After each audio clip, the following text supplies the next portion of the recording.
Hi, Baker on the dark side. So we're starting with a cake mix that I'm going to bake in a 13 by 9 to start my cake pops, which I'm going to show you how easy it is. Hi everyone, Baker on the dark side. So today, as you can see, I have my hairnet on. So I'm making food for my daughter's friends, end of summer, going back to college. So she wanted me to make some cake pops and some cheesecakes.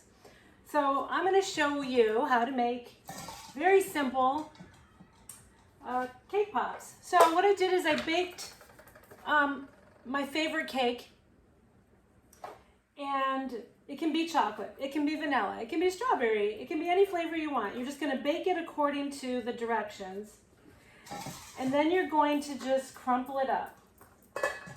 And you want to do this on fresh cake. That just adds to the moisture. You don't want to do it on a stale cake. You can, but it's going to be a lot tougher. So as you can see, all I did was grease the pan. I did a 13 by 9 to bake it faster. And that's it. You crumple that. And then you just make sure that you don't have any big clumps so that you can mix your frosting in. So now you could add any flavoring you want at this point. You could add mint extract, you could add almond, you could add coffee, you could do a raspberry or strawberry extract if you wanted a different flavor. The girls just want chocolate. Now, so here it is. That's what it's looking like, okay? All right. Now, when it comes to frosting, I always have a lot of my own homemade frosting in the freezer. This is just like a malted chocolate frosting. You don't want to use a canned frosting. Canned frosting stays soft all the time. You want a frosting that will harden when it's cold. It has butter in it, real butter in it, okay? Now, I did put a little bit aside in this little container, and I'll show you why in a minute. But what we're going to do is, I've got a sheet pan here with my parchment paper. I'm going to start with about a half a cup to a cup of frosting, and I'm going to mix it. And you just want to get that frosting mixed in. You want to make it so that this ball stays together. And it's okay if your frosting doesn't completely mix in. I think it tastes better when you have some frosting that actually is marbled in there. And you're making just kind of like this ball of cake. Now,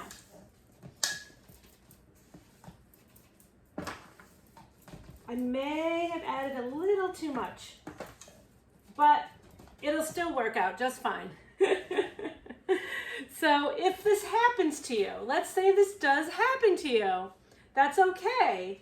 It's still going to taste really good. You also could add some more cookie crumbs or cake crumbs to it if you want. This was a little bit wet, but it's not terrible. I can still work with it.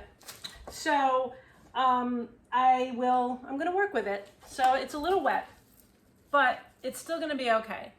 It's still got to form a ball. That's what you want it to do. You want it to form a ball. So I'm going to take this one glove off. So what I'm going to do is I scoop them with my smallest scoop. This is a 70 scoop. So I scoop them.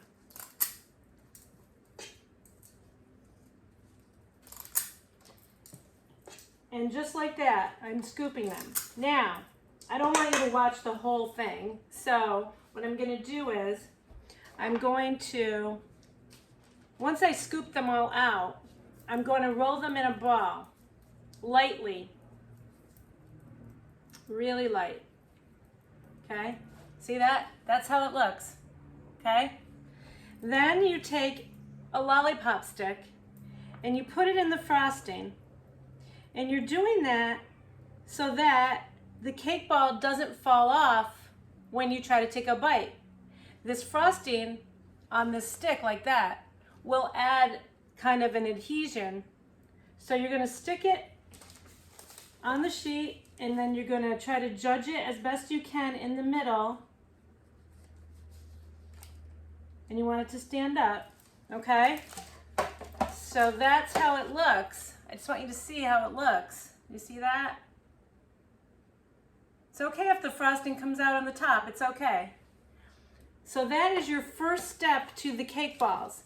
And then once you've done all that, you stick them in the freezer and you let them freeze. I usually let them freeze overnight, I'm not gonna lie. I wanna make sure that they're frozen.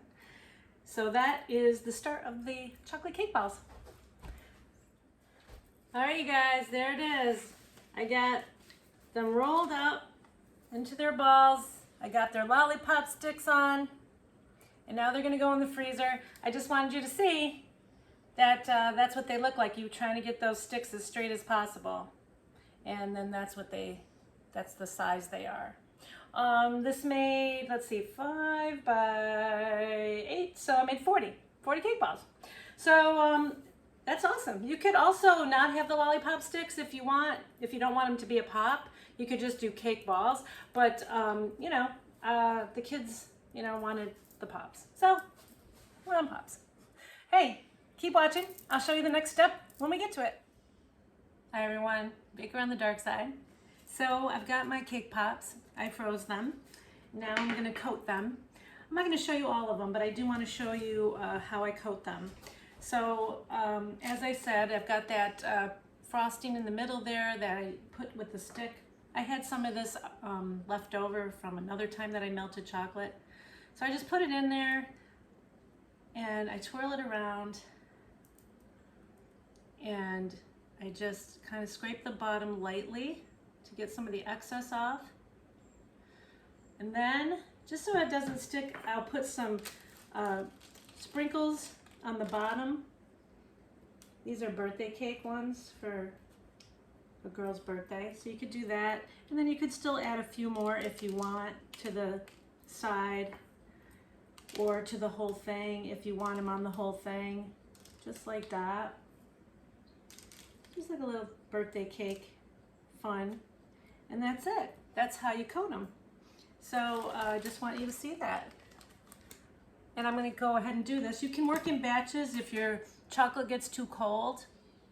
You can reheat it and then put these back in the freezer. And then you just wrap them or put them in cupcake papers or put them in bags once they've been put back in the refrigerator or the freezer to harden up. And those are my cake pops. There's a close-up of my birthday cake pops.